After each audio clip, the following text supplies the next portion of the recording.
Hey guys, Assalamu alaikum. Myself Samula and welcome to my another video. So guys, আজকের এই ভিডিওটা কি নিয়ে হতে চলেছে টাইটেল এবং থাম্বনেল থেকে তো অলরেডি বুঝে গিয়েছেন। হ্যাঁ গাইস, আজকে আমি করতে যাচ্ছি ঈদের শপিং। তো গাইস চলুন আজকের এই ভিডিওটা শুরু করি। Let's start today's video. Guys রোজা থেকে মার্কেটে যাচ্ছি কি জানি আল্লাহ ভাই। আর বাইরে যে কি পরিমাণ গরম, অনেক রোদ, অনেক গরম, দেখি কি হয়।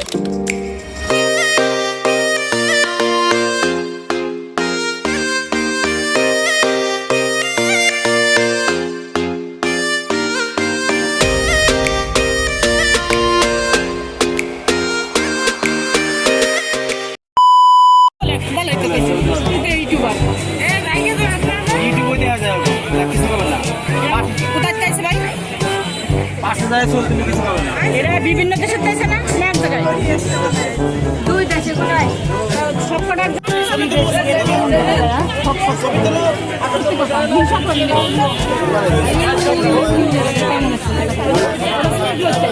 আপনারা দেখতে পাচ্ছেন জায়গা অনেকগুলো বিদেশি লোকজন আইছে মার্কেট করতে বাংলাদেশে।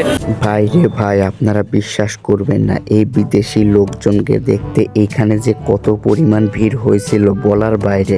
যাই হোক গ্যাস, পরে আমরা এইখান থেকে যে সর্বপ্রথমে গেলাম পাঞ্জাবির দোকানে পাঞ্জাবি কেনার জন্য। আমি এখানে অনেকগুলো পাঞ্জাবি চয়েস করতেছিলাম। আমি একটা পাঞ্জাবি চয়েস করলে সেটা আম্মুর চয়েস হয় না, আর আম্মু একটা চয়েস করলে আমার সেটা চয়েস হয় না। অবশেষে গ্যাস আমার একটা পাঞ্জাবি চয়েস হয়েছে। পরে ওই পাঞ্জাবিটা নিয়ে চলে গেলাম শার্ট প্যান্টের দোকানে শার্ট প্যান্ট কিনতে। তারপর গ্যাস অনেকক্ষণ শার্ট প্যান্ট দেখার পর আমার শার্ট প্যান্ট চয়েস হয়ে গেল। তারপরে শার্ট প্যান্ট নিয়ে চলে আসলাম শুর দোকানে। আমার গ্যাস শু কেনাও হয়ে গিয়েছে, আমার হয়ে গেল ঈদের শপিং। আর গ্যাস আমার এই ভয়েসটা দেওয়া হয়েছিল অনেক সকালবেলা, ওর জন্য গলার এই অবস্থা বুঝছেন, ঘুমের থেকে উঠে ভয়েস দিতেছি।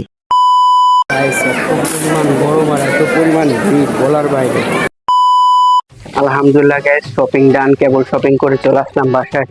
গ্যাস রোজা থেকে এই এত ভিড়ের ভিতরে এত মানুষজন, পুরা একদম অনেক পানি পিপাসা লেগে গেছে এবং অনেক খারাপ লাগতেছে, প্রচুর গরম বাইরে, তার ভিতরে আবার এত মানুষজন ঈদের মার্কেট করতেছে সবাই, অনেক কষ্ট হয়েছে গ্যাস আজকে। এ হলো আমার ঈদের শপিং, আমার ঈদের শপিং ডান। যাই হোক গাইস, আজকের এই ভিডিওটা ছিল এই পর্যন্তই। আপনাদের সাথে আবার দেখা হচ্ছে ঈদের ভিডিওতে। ততক্ষণ পর্যন্ত ভালো থাকুন, সুস্থ থাকুন এবং নিজের টেক কেয়ার করুন। টাটা বাই বাই, আল্লাহ হাফেজ।